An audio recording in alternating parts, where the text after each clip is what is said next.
He would have to be laser point focused on one thing, Tank Davis, all night long, and be consistent. Because one mistake with Tank Davis and the fight's over.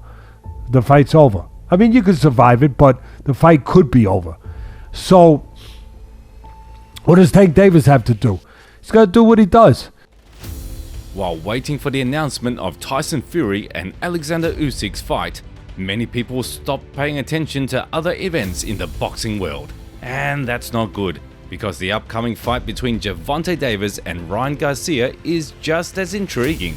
The two strongest lightweights of the last few years have been feuding for ages, and during that time they've managed to fight almost every significant opponent but each other.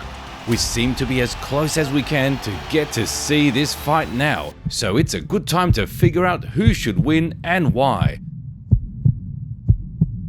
Wow! Oh, and a left hand! Sits Boxing it down! Blood on his back! It's over!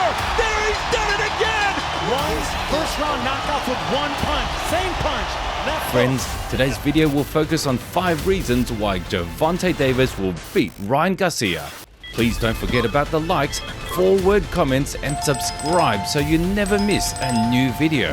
Here we go. Number 5. Durability. Every professional athlete faces the phenomenon of wear and tear sooner or later. Some begin to have their leg failures over time, while others are prone to arm injuries. If we are talking about boxers, their head suffers first and foremost. Missing blows, they accumulate the damage unnoticeably for themselves and everyone around them, and with time they reach the point of no return. At first, this can appear in frequent knockdowns and then develop into regular deep knockouts. Fortunately, it is too early to apply this term to the Gervonta Davis matchup. Both are under the age of 30, and despite their huge amateur experience, they do not look like worn-out boxers at all. Speaking specifically about Davis, it's safe to call this guy granite. Honestly, I don't know what he and his chin are made of, but it's definitely something inhuman. Back when he was a featherweight champion, the Baltimorean was known for his extremely aggressive style, which at times didn't even involve defense. Missing powerful blows sometimes, Davis lived up to his nickname, the Tank, and continued to go forward, ignoring his opponent's attack. The transition to heavier weights should have been difficult for Gervonta because the guys here are obviously much stronger. But no, the American holds every punch with a firm grip, not even giving anyone a reason to doubt his toughness. It's hard to remember who or when was the last time someone was able to send the Tank to the floor, let alone knocking out. In a fight with the fast Ryan, who can hit hard due to timing and accuracy, Gervonta's lack of accumulated damage will make all the difference. Not being able to knock out or at least wobble his opponent, King Rai, for whom this will be very unusual, may begin to get nervous, which will only be beneficial for Davis. Number 4. Head movement and footwork. Tank from let's say 2018 and him right now are two very different boxers. I already mentioned that early in his career, the guy personally reminded me more of a savage who might carelessly rush at an opponent with an open jaw just to knock him out. You have to admit that the American's reflexes and reactions have always helped him to defend himself and are at such a level that most of the other fighters can only envy. But it's hard to go far on instincts alone. Floyd Mayweather, a former promoter as well as Gervonta's trainer, understood this truth.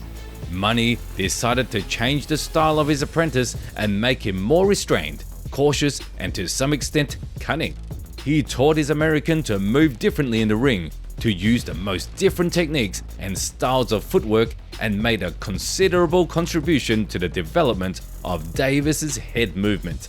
Yes, it's worth saying that the Baltimorean man was initially proficient in body and head work, but in the duo with Floyd, his defensive skills definitely reached a new level.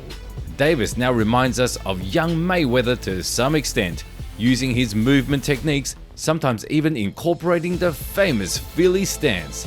This tremendous work done by the money was definitely something that Gervonta needed. especially considering his anthropometry. The guy never stood out for his height or reach even in his original weight class, and in the new division, his lack of size began to be frankly eye-catching. But thanks to his developed defensive skills, he has been consistently knocking down much taller and longer-armed opponents in recent fights.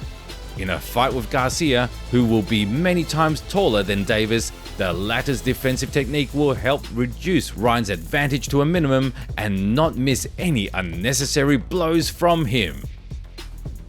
Number 3. Left hook. Left-handed opponents are a perennial headache for any boxer. No one likes these stepping behind your leg guys, as learning how to properly approach them is a real art that can take a long time to master. In fact, even at a high level, it's hard to meet someone who's really good at countering left-handed guys. But unfortunately for Davis, Ryan is one of those. Thanks to his vast experience and constant practice, the kid has thoroughly studied the issue of working with left-handers and makes almost no mistakes in his fights with them. But almost does not mean all the time.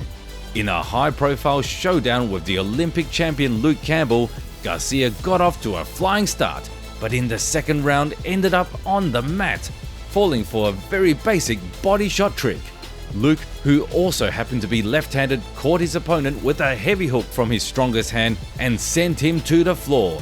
Yes, after that episode, Ryan had time to get back at the poor Brit, destroying his body with constant punches, but Campbell's success will definitely serve as a great example for the experienced and smart Davis. Let's remember that Luke can't be called a knockout artist, as most of his finishes are TKOs with a prolonged series of punches. But the Tank is a whole other story. This guy has one hell of a cannon in both limbs, but it's the left side that lurks a particularly dangerous punch. There's a problem with singling out Davis's best punch because he uses both straight and hook equally well. But there's one important detail that caught my attention. Before he throws a hook with his strongest hand, Gervonta can attack the enemy's body several times with heavy uppercuts and then start hitting another body punch, but then immediately transfers it to his head in hook format. Doesn't that remind you of anything? That's exactly the trick Garcia was successfully caught by once before, but was able to get back at it. Will it work this time?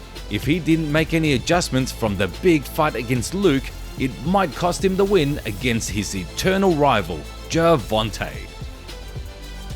Number 2. Fight pace.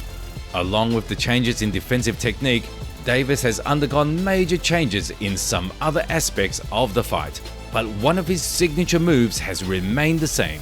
Throughout his career, the Tank has been known for his fantastic stamina. No matter what round the fight went into, Gervonta would always be functionally ready for it. Perfectly aware of his cardio savvy, the guy has developed tactics that allow him to squeeze the most out of his strength.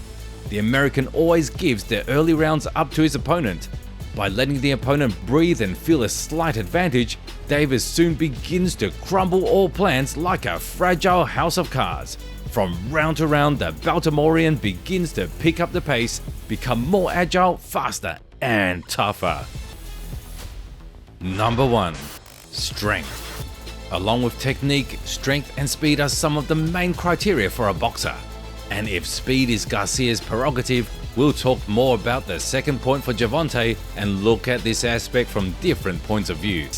Of course, it is worth mentioning that the talent to knock people out is the result of many different factors, and often the strength does not play the leading role. Gervonta is very technical. Garcia versus Davis is a fight that is truly intriguing, which is actually a very rare thing. From a boxing fan's perspective, I'm excited to see two talented and motivated young athletes compete so vividly against each other and bring out the strongest. Yes, as much as one of them might want to break his fantastic winning streak and start over, it's the kind of risk you have to take to be able to make it into the pantheon of the greatest ones.